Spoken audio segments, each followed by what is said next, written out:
Hello again, everybody. My name is Conrad, And I'm Steven. and we're bringing you a video. If you've been keeping up with Warhammer on the internet for a while, at least on YouTube, there's been a big debate about Skaven And And- how awesome they are. about how not awesome they are. So, everyone likes lists. Top 10s are a big thing. So, we both made top 10 lists. I made a top 10 list about things I dislike about Skaven. And I made a list of the top 10 things that make me want to play them. Okay, so we're going to start with my list. So, my number one. Well, I guess I'll start with my number 10, because that's better. And these aren't in any particular order. I kind of just threw them together. Alright, so. Shooting into combat. My big issue with shooting into combat is it's not something you should be able to do. And I feel if one army is able to do it, everyone should be able to do it with the consequences that come along with it. I mean, I get that it's very fluffy for them to shoot into combat with Skaven slaves, but by that same logic,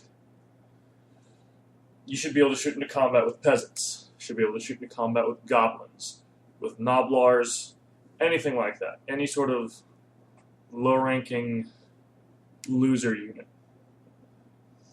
Well, but I think there's one unit in Skaven that's a little bit different.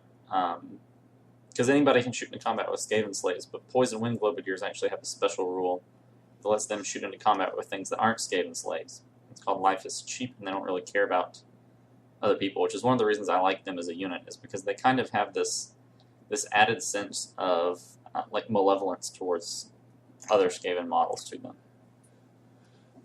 Well, I think if everything fired along the ways of Life is Cheap, or, I don't know, maybe something you randomize hits, and on a 1 or 2 it hits a Skaven slave, and on a 3-up it hits the other guys in the combat.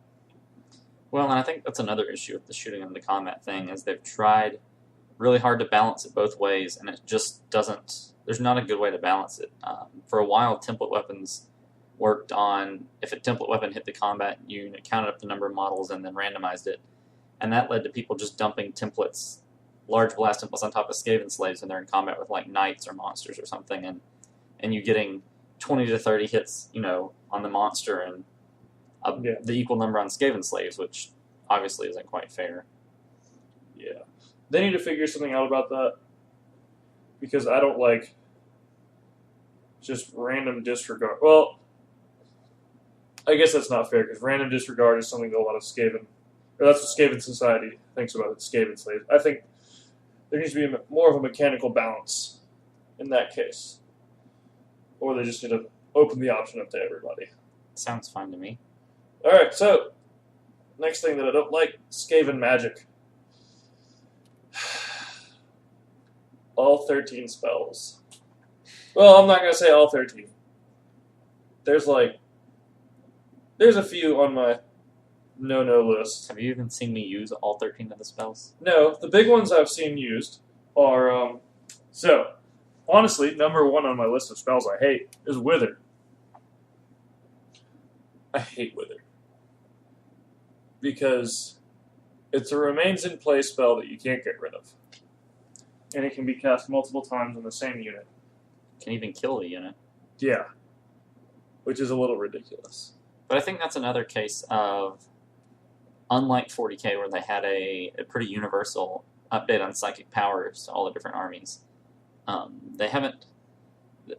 Their idea of, I guess, updating 7th edition armies and spells to 8th edition was that 1 or 2 sentences in the rulebook where it states that if a spell doesn't have a type, it just has to follow a couple of basic guidelines, most of which Wither breaks anyways, because it can be cast into combat and so forth and so on. Yeah. I think I think magic needs an update, because, spells are lumped into general categories of magic missile, direct damage, vortex, hex, and the other one. What's that one? Augment? Yeah, that one. I think the way to clear that up would be to just lump all the Skaven spells into one of those groups. And that wouldn't take more than a few seconds of, oh, okay, Let's do it like that. I definitely think that's something that needs to happen. I know for a long time, I spent a lot of time and read a lot about what spells other Skaven players felt like should be able to be cast into combat, or should, require this, that, or the other thing, exactly how some of them interact with, like, the expendable rule that Skaven slaves have. If I can shoot into combat, does that mean that I can cast spells into combat? If I can place the Scorch template anywhere in 24 inches, does that mean I can place it on top of units that are in combat? Because it literally says I can place it anywhere within 24 inches.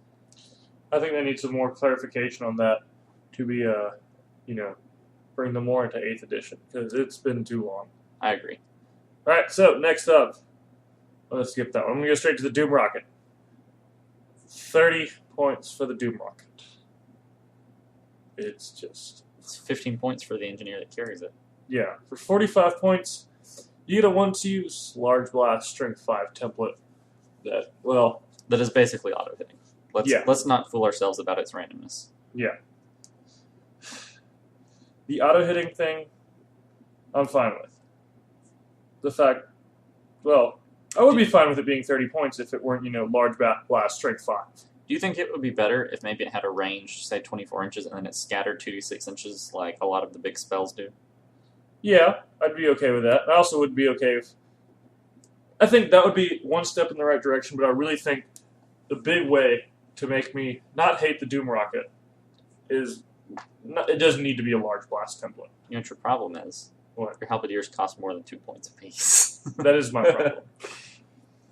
That is definitely my problem. But I agree. I think the thing as a Skaven player that makes the Doom Rocket so ridiculously good is that it fires in a straight line. So there's a lot of situations where you can line up multiple targets, or even skitter leap him next to a unit and then just throw as many dice in at it as you want. And if he misfires, he still hits the unit that's next to him. And so there's almost no... The only time I've ever had any huge consequences with the Doom Rocket are when he's sitting in a unit going for a shot where he's got to put 8 or more dice into it.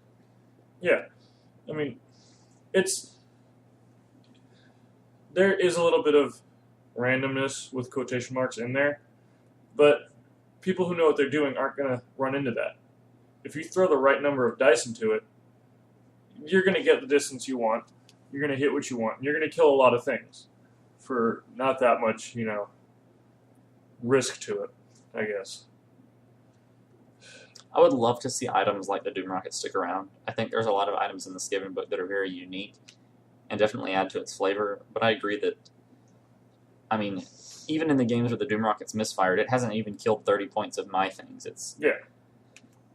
It's almost impossible to take the Doom Rocket and not expect it to make back its points, if not, certainly not cost you as many points as you paid for it. Mm-hmm. All right, so let's go ahead and jump to the next thing on my list. Warp Lightning Cannons. Right now, I think they're the cheapest cannon in the game. They have a little bit of randomness to it, but the thing that gets me the most about them is the fact that they ended in a small blast template. No other cannon in the game does that. Right. I think if they're going to do what they do, they should just...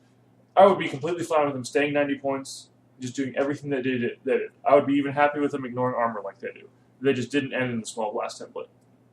Well, I think that's one thing. I've seen a lot of people talk about the Warp Lightning Cannon, and they mention, its strength is random. And I have found our cannon is not as good as taking out other people's monsters, but we have a lot of other answers to those, mostly just tar pitting with Skaven slaves. The thing about the cannon that makes it disgusting is it kills anybody's knights. You shoot into a unit of Bretonnian knights, and if you're strength 2, you need 5s to wound them, and you ignore their armor. If you're strength 4, you need 3s to wound them, and you ignore their armor. It's just disgusting what it does to anything that relies on armor saves and anything that's on bigger bases. Because I know if I were to shoot my cannon, I shoot it into a unit of Bretonnian knights, I'm going to kill 2, maybe 3 guys. They're going to kill a lot more than that. Right. So, let's go to the next thing. Gutter runners.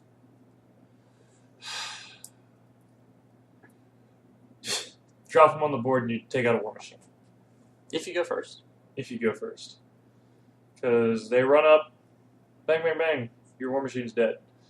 I think they need to do something about that. Because... Well, do you think that's... we pay for poison slings, which I think is Yes. where a lot of that comes from. Do you think that's anything different than somebody that brings a lot of fast cav or units that can shoot multiple times? Or But they don't gain. They generally don't have poison, and if they do have poison, they have a long ways to get there. right? Or they are ridiculously expensive. Not saying that gutter runners aren't already kind of expensive for what they do, but still, like if you look at shades, shades are similar in use to gutter runners, but they're not going to poison a war machine to death. They actually kind of have to get into close combat to deal with them. What about camo skinks? Yes, that's true. Camo skinks are very much like gutter runners, but they lack the the sneaky infiltrators. I'm pretty sure camo skinks have scout though. Yes, camo skinks have scout. The other thing is, Blizzardman players don't often take camo skinks. Well, because normal skinks are Normal skinks do the same thing. Also, Lizardmen don't have a lot of things that Skaven do. I don't know. Gutter runners are up in the air for me. They're definitely something that I dislike, but I wouldn't be too upset if they stayed in their current state and made it into the new book. I definitely think having at least one unit from Planet Ishin that a lot of people are going to field is good, and I like. I mean, Ninja Rats is kind of a cool idea, and I think it's something that other armies don't necessarily do because other armies don't really have something. I guess Dark Elves or Shades should be a little bit more similar, but something like Gutter Runners that are these rat-like assassins that make their living killing other rats in these crowded alleyways in the Under Empire. All right, so my next complaint is strength in numbers and steadfast. Just the way those two things interact. Because you can sit there and you will be in combat for the whole game with a unit of slaves if you can't put out the attacks that you need to, or if you don't have the ranks that they do. Or just if you get lucky on leadership tests. Yeah. I mean, leadership 10 on everything in your army is a good thing to have. I don't feel that Skaven slaves should be leadership 10 when they've just, been mauled by a unit of demigriffs or by a terrorgeist or something. I think they should have something similar to animosity, though, to fix it. Yeah. I think just lowering Skaven leadership would hurt them, and in ways that's not necessarily fair. I don't think that they should be all the way up at leadership 9 or leadership 10, because not a lot of armies can get up to leadership 10. Well, I think any army that can carry a combat hero can get up to leadership 10 with a standard discipline. Yes. My basemen are leadership 10. Ogres, if I took a tyrant, would be leadership 10. Yeah, but you don't need the standard of discipline to make them leadership 10.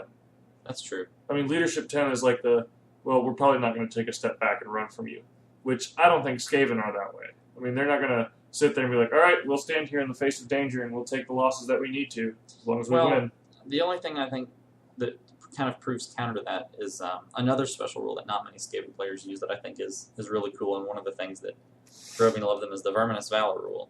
And it talks about in that rule that the reason why Skaven warlords or characters at all can retreat to the back of a unit and maintain their leadership bonus to that unit is because Skaven slaves understand on some level that it's their job just to die as cannon fodder for the dudes that are in charge. And they don't try and revolt, and they don't run from it. I mean, they understand that it's their job to die in droves and miserably. Yes. What about Clan Rats and Stormwomen? I know Clan Rats, their job isn't to die in droves. I mean, if I were a rat man and I were entirely devoted to my survival, I would not be happy going up and running into like a Hydra. Well, but Stegodon. I think some of the issue with this is a lot more with slaves than with Clan Rats. I mean, most people that are going to be taking the huge number of bodies to just box us down are doing it with slaves. Not many people... I mean, some people take a few units of Clan Rats, but it's usually either as a bunker unit or as an entourage for a warlord. Yeah. Well, I think that's more of a rules interaction that will hopefully be fixed in the next edition. Okay, so next up is Skaven players who complain about Skaven. I don't think there's much to complain about in the book. They've got a really good book right now, especially considering their age. And I think be happy with what you have. The only thing that I think is worth complaining about is all of the really cool, unique units that never get used. I agree. I think more people, because I looked at this Skaven book earlier today for a little bit. I like Night Runners. If I had access to a unit like Night Runners in any of my other books, I would be more than happy to take them. Because, I mean, for what they do and their points cost, it'd almost be an auto-include for me. So, next up is their rare section, which is just, I think it's full of just shenanigans. You know, that's one of the things on Swedish comp is taking, I think, past your second rare for Skaven is comp. Yeah. I feel like other armies, they have something in the rare section. Beastmen don't. Let me finish here, Steven. They have something in the rare section you'll almost never see. I get it, Skaven have that too with the Plague Claw Catapult, but I don't know. There's 3 things in the rare section that are just really, really, really good. And you'll pretty much almost always see in a competitive Skaven list. And I think some things need to be moved around. Some points costs need to be changed. I think something even more important than that, though, is that things in special get a little bit better, because I think all of those things in rare section that you're talking about that are so good are what Skaven players use to score points in the victory points tournament kind of scenario. And I think the issue is there's not that many things in special that can do that job. I mean, I guess some people take Plague Monks and Gutter Runners, and that's about it. I don't see a lot of people running Plague Censer Bearers or Rat Ogres or Giselles, Poison Wing Globadiers. Mm-hmm.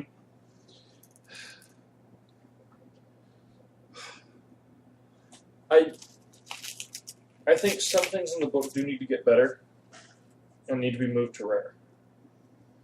And then some things in rare need to get worse and need to be moved into special. So what would you move? Name one unit that you would move from special to rare, and then one that you would move from rare to special. I'm going to sound a bit like an idiot, but I would move Warp Lightning Cannons from rare to special if they lost the AoE. Or if they cost more. No, I'd keep them at 90 points. If you lose the small blast at the end of that shot, keep them just the way they are. I will be more than happy with letting you keep their points cost if you did that.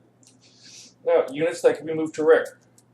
I think maybe something like Plague Censer Bearers could be moved to rare. I think we have to make them better. Well, I agree. Maybe a bit cheaper. The other thing is maybe units like Warp Block Giselles. I mean, they're shooting mini Warp Lightning Cannons. I think something like that could be moved to rare. I'm not too up and up on the Skaven fluff about what you see floating around a lot in Skaven armies. Who knows? Maybe even another monster if they get one. Some sort of dual kit with the Hell Pit. Something like that. Cav. Our Skaven Cav. Yes, Rats Riding Rats needs to be moved to rare. Or needs to show up in rare. Okay. Next up is the randomness of the army. Okay, when I often complain about Skaven, Steven will say, you know, for every good game I have with Skaven, I run the chance of having a bad game where, I shoot my Hell Pit in the back turn 1 and it dies, and then my Doom Wheel goes off the board, and then things blow up and I lose the game. I don't think for every game that I've had it's a good game, I've had a bad game. Well, yeah, and that's kind of the thing with it. For an army like Skaven, who are all about, well, is it going to work? Push the button and find out. They seem to work a lot of the time. Well, I've heard them compared to Orcs and Goblins with Animosity, and I think one of the big differences is, and I haven't ever played Orcs and Goblins, so I could be wrong about this. With Animosity, there's a 1 in 6 chance that your units are going to do something dumb, and that could be charge or do something else, and I've seen that hurt somebody, like a unit declaring a charge when you don't want them to. But really, that doesn't seem necessarily a whole lot worse than Frenzy. I think the difference with Skaven is, I have had the game where my Doom Rocket blows up in a unit and I lose a whole unit, and then, or my Grey Seer blows himself up and runs off the board. It seems to me like when something goes wrong for a Skaven player, it goes wrong in a much more spectacular fashion. Like a Warp Lightning Cannon tearing a hole through your whole army. But those are all things that, aren't that bad. You're not losing that many points when that happens. I mean, barring the Grey Seer blowing up, something like that. I think there needs to be a bit more of a risk to doing some of these things, because when that doom rocket goes off in your unit of slaves, oh no, you just lost 20 slaves. That's not a lot. I mean, that unit gets slightly worse at chaffing, but there's still a lot of slaves at that point. Okay, so my last complaint: points costs everything. Everything is undercosted. I mean, You think the Vermin Lord's undercosted? all right, okay, I'll give you that. I think Vermin Lord's he's overcosted. Okay, I'll give you that because I think he also needs to be able to be a general. If that's the case. I think he also needs something other than a 5-0 cord save.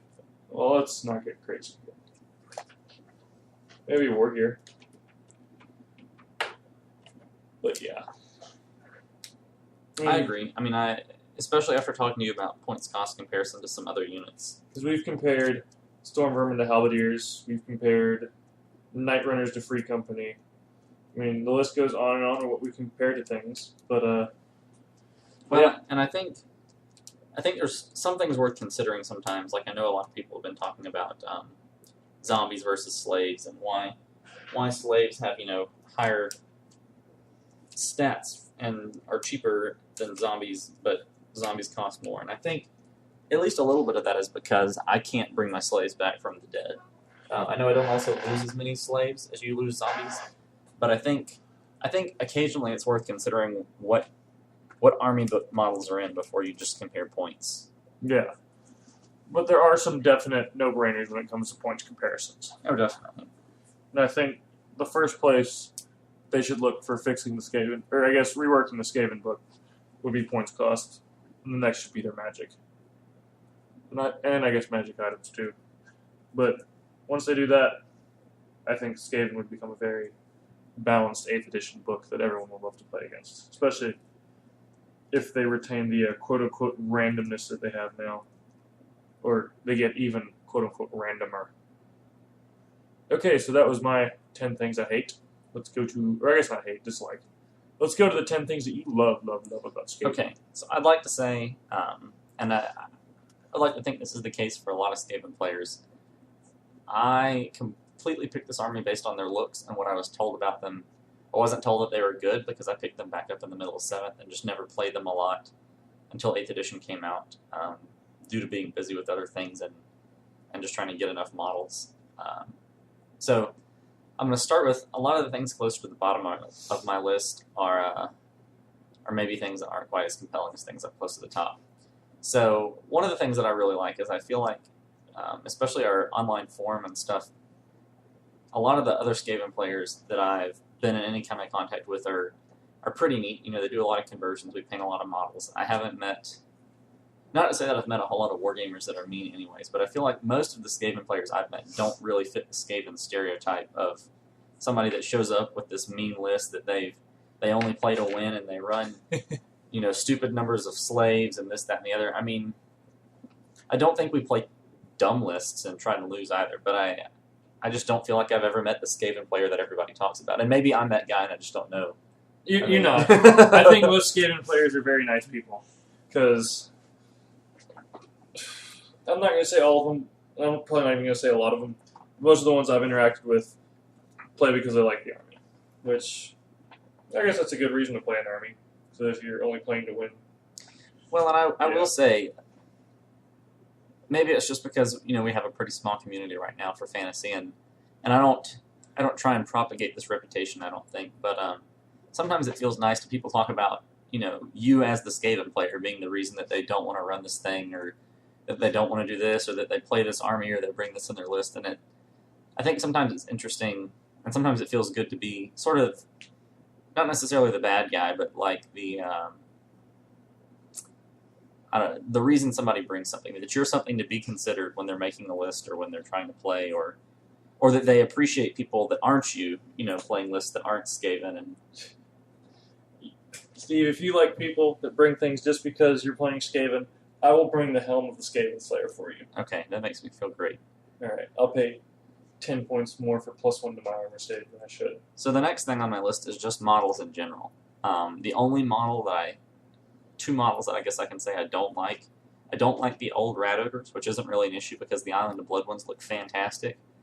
I don't really like, I guess, a lot of the older models, but even then they kind of had a goofiness that was kind of cute about them. But it's just, and there's not this many other armies that I feel that way about, even though I play some other armies in this and 40k and War Machine. I don't think there's a Skaven model that I don't like or that I don't want to own just for the sense of it looks great. You can look through their hero section, and we have a bunch of fantastic looking Skaven models. Ekit Claw, Quick Head Tager, Tretch Craventail, even Thanquol and Bone Ripper. We have a lot of just gorgeous looking models. I think the Hell Pit looks great. I think the Screaming Bow looks great. The Doomwheel, which I'm going to talk about a little bit later. I just think there's a lot of models that just look amazing. And putting them on the table, and sometimes when it's somebody's first time, seeing Giselles and they say, "Are those sniper rats?" And you tell them, "No, they're just rats with big guns. There's nothing sniperish about them." So yeah, just the models in general. I agree. I think Skaven models are really neat. And if I were to ever consider playing them, I don't know. I don't think I'd go for the... Well, I guess I would have to go for the standard Skaven's playstyle because I do need core. But I like Clan Skyer with their crazy technology where they just take something, glue some warpstone to it, and it does something cool. It's true. I think that's pretty neat.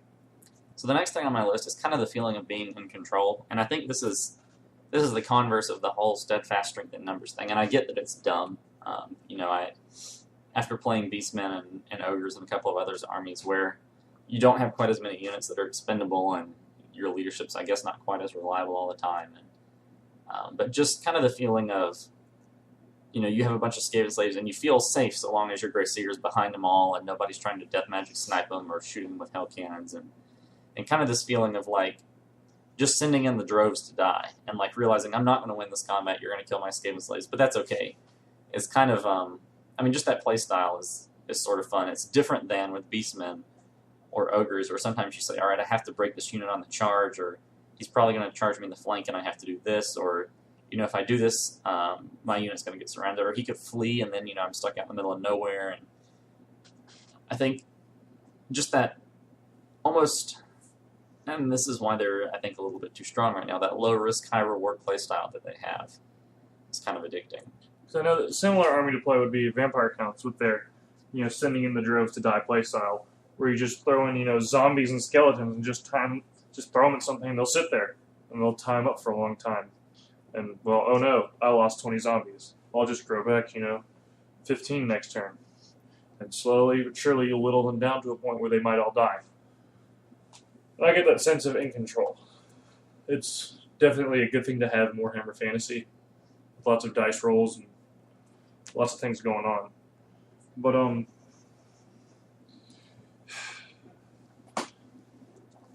even skeletons cost more than Skaven slaves, and they have a comparable stat. Right? So, yeah.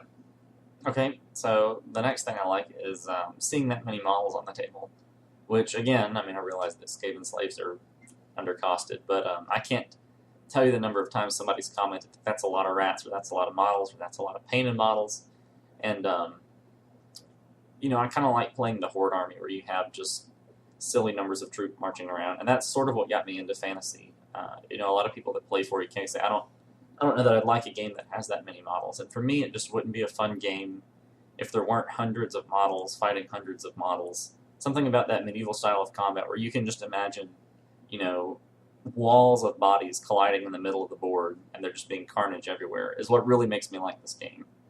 Oh yeah. Because my first few games with Vampires versus Skaven, I honestly thought that was the game. Just lots of bodies getting into combat, not really doing much when they get there. But, actually getting out and playing games with other people, it showed me that that's not the game. Some armies don't bring a lot of bodies. Ogres bring bodies, and there's a lot of bodies. It's just not in number form, it's in bulk form.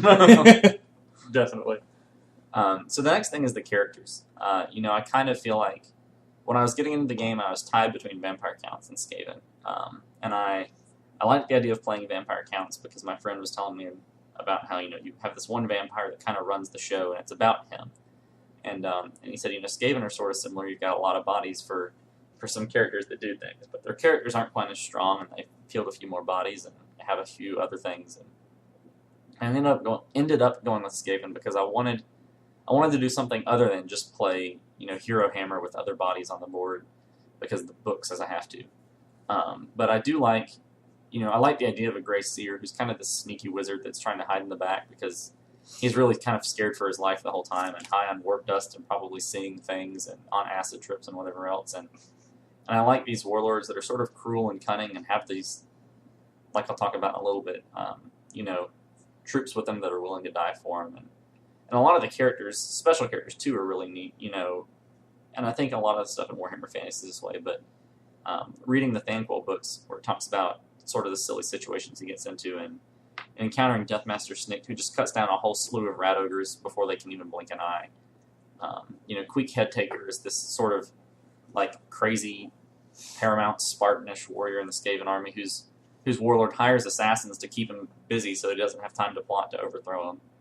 I think a lot of the characters have cool stories, and it's neat to see them doing things out on the battlefield because not that an army like Empire isn't this way where you have wizards that cast spells or BSBs that keep people in place, but I feel like my wizards don't cast spells at all. Well, but I feel like the Skaven characters really, they're important in a way that sometimes I feel is a little bit different than my Beastman army, where my Beast Lord is just there to be leadership 10, and it's nice that he has a great weapon. And I feel a Skaven Warlord, he's there to do something. I feel the same way about my Empire. Because I feel that each character does something unique on the battlefield that really can't be done by anyone else. Because each character makes sure that the unit does a little bit more than they're supposed to. They push them to that next level. Right. And I definitely see where you're coming from with your characters in Skaven. And I also believe that any army has unique characters that each have their own interesting backstory and their unique rules, and they're probably lots of fun to play with if you like that playstyle. So next on my list is that there is some randomness. Where? In all the units I never take. Duh. I've laughed before. Just about everything. We have characters in the Skaven book that have a misfire chart. I mean, almost everything in the book has a misfire chart. And sure, a lot of the stuff that people take doesn't misfire. And sure, maybe you've played Skaven a couple of times and stuff hasn't gone wrong. And it's frustrating when it happens. But, I've killed my Hellpit on turn 1 when a cannon shoots him in the back of the head and takes him out and he fails the region save. My Grey Seer has blown up. One of the first games I ever played with Skaven, I had a Warp Fire Thrower from the Island of Blood set that I just bought. And had spent all game, so it's a move or fire weapon, had spent all game moving it up into a position, finally get ready to fire it at some High Elf swordsmen that were just tearing up my units. And it misfires. And I was like, well, here goes the game. This is going to be no fun at all.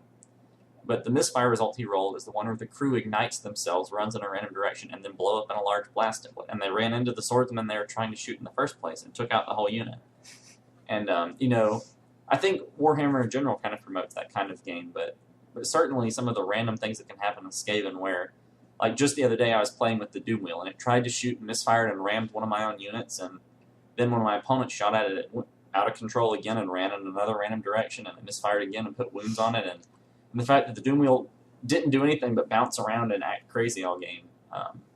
It's not very often that happens, but when it does, I think it's a lot of fun. I think what other armies need, because I like the randomness where it does something that isn't necessarily bad, and it can do something funny like that. I think other armies need to go back to more the more, I guess, hilarious version of Warhammer. Well, and I think some of that, too, is in the description. For a while I had this habit of whenever I would roll something on the Skaven thing, just about everything has a sentence of fluff and then the sentence of rules of what it actually does. I would bother to read the sentence of fluff because some of it is just hysterical. Somebody that we both know refers to the cloud of corruption as the nuclear fart or whatever, because it talks about that this Grey Wizard's trying to cast a spell and he just releases this roll of noxious gas from under his robes and it spreads across the battlefield or whatever. And, sometimes it's really funny and really enjoyable in a game like Warhammer Fantasy to read what's happening and to kind of get you out of that competitive mindset of, oh man, I'm about to lose these units, or that that's not fair, and back into this mindset of what's actually happening, in this fantastical world that we're simulating with models and dice. All right, so next up on my list is the idea of clans, and specifically Clans Pestilence is a clan that I really like, and I've heard in older editions of the game you got bonuses for taking a clan and using only those units or whatever, but I feel like that's kind of the difference sort of between Skaven and some other armies, and I guess you can get this with Bretonnia and maybe Empire to a degree, is the fluff of these 4 great clans, and they each have their own units, and they do very different things and believe very different things. And, you could run all shooting armies in an older edition and it was good, or you could run all Clan Pestilence and just have a bunch of Plague Monks, or Clan Molder Beast running across the battlefield. And I like the fact that there's sort of Skaven aren't really a homogenous army. There's more than just the clan rats that everybody sees, or the Skaven slaves or storm vermin. Like there are all of these different clans, and in fact, I was tempted to get, and maybe someday I'll pick it up, the Heraldry and Icons book for Skaven that talk about all of these different clans that aren't in the book, that are smaller, and some come from volcanoes, and that's why their armor's red and their fur is black, and some are pirates underground. And it's great. I like the fact that there's different factions. I definitely like the idea of multiple factions in one army book, because I know vampires. Well, there's not really multiple factions. There's just multiple vampires, because a dead body will work for anyone, I guess. Just whoever has the magic to get them to stand up. I definitely like it in Empire. I kind of just set out to paint my Empire in a unique way that I haven't really seen anyone paint. And sure enough, when I opened that army book for the first time, I already painted my first 10 halberdiers. I opened it up, and they have me painted like the guys from Middenheim. So I started reading into them, which they're basically a bunch of guys that live in the forest, grow big angry beards, carry around hammers, and pretty much just hit anything that comes near them. And honestly, I think that's pretty cool. So next up on my list is the Doom Wheel, and that's actually the model that got me into Skaven. I was looking through, my friend was showing me different models and saying, if you run vampires, you can run this. If you run Skaven, you can run this. This is kind of a cool model. And he showed me the Doom Wheel, and that's when I said, sold, that's the army I'm playing. And I'm sure some people have some pretty frustrating experiences with the Doom Wheel on the table, but it's a giant hamster wheel run by rats with lightning cannons stuck to the side. Like, it's just the most bizarre and fantastic and fun thing I think there is in Warhammer Fantasy. Just to try and imagine to me what a warpstone-powered hamster wheel that shoots lightning out of the sides and rolls around on the battlefield would look like in real life is just amazing. The Doom Wheel is pretty neat, I'll give you that. And I think the model they have for it now is fantastic. The next thing on my list is kind of the warlords or characters with big entourages. I've tried for a while just the 20-man or 23-man bunker with your characters in it, and I've seen people run the smaller units, which I guess for a bunker kind of makes sense. But now that I've started running warlords a little bit more often in my list that aren't my general and go out and fight things, it's kind of neat to see these big trains of guys hanging out with the warlord. And not that there aren't big units in my beastmen list or big-ish units in my ogres list, but usually it's the big unit of guys to get the job done, and the character's there to provide them some benefit. And with Skaven, it's the complete, opposite way. It's this character, and then this huge group of guys, and the dudes are really just there to keep guys away from him or keep, him at leadership 10 or whatever, and he's just kind of toting around this huge bodyguard block with him, and it's just really cool to see one warlord leading this big group of guys, and then to realize that they're not really worth anything in combat. So my favorite thing, and kind of what keeps me interested in Skaven, is just the sneakiness and the disregard for human life and the fluffiness and just kind of the whole Skaven attitude. I was reading, like I said, the Thanquol's Doom book, and you just really can't appreciate how backstabbing and brutal and ridiculously mean Skaven are until you start to read some of the fluff. The first couple of chapters of Thanquol's Doom are him going places, like trying to board a ship, and the captain of the ship, won't let him on the ship because he doesn't like Thanquol. So Thankful handles it like all Skaven would, or all Skaven wizards, I guess, would, and just blows the guy's head off. Well, then he gets on the boat, and everybody gets mad at Thankful for killing the captain, so they try and stage a mutiny. So he kills a couple more people. And then he hires some rat ogres as his bodyguards, and Deathmaster Snake comes and kills them all. And I think one of the better passages, there's a warlord that's, sieging a dwarf town, and he sends in all the slaves because that's how they fight in the fluff too.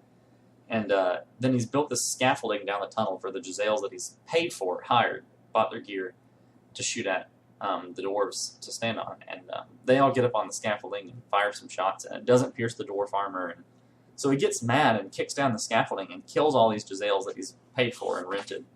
And then, to be able to retreat safely, he sends in the poison wind globadiers to just kill everything in the tunnel. And he ends up killing hundreds of Skaven slaves and maybe 2 or 3 dwarves. I think one of them gets the cold and, gets sick or something, and they have to give him some medicine. And it's really funny to me, just the whole fluff of these rats that really do kill more of themselves than other people and somehow still come out on top. I think a big issue is not a lot of armies are structured like Skaven, where everything kind of makes sense in the rules. Oh, you know what? I just said the dumbest thing ever. I just said Skaven rules make sense. I think a lot more armies need to truly capture the way their army works in the rules.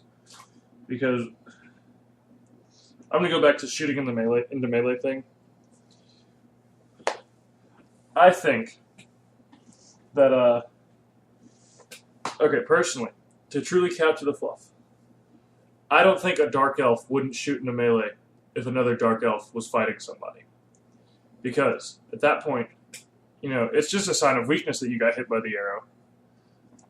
Well, and I think a neat rule for Dark Elves would be, one of the rules Poison Wind Globadiers have, because they're one of my favorite units, is that the back rank can shoot into combat, and I realize they're throwing globes over the head of the front rank, but, it's kind of the same idea. I would imagine Dark Elves would train to be able to shoot crossbolts from the back rank into the front rank, instead of just standing there like a knot on a log.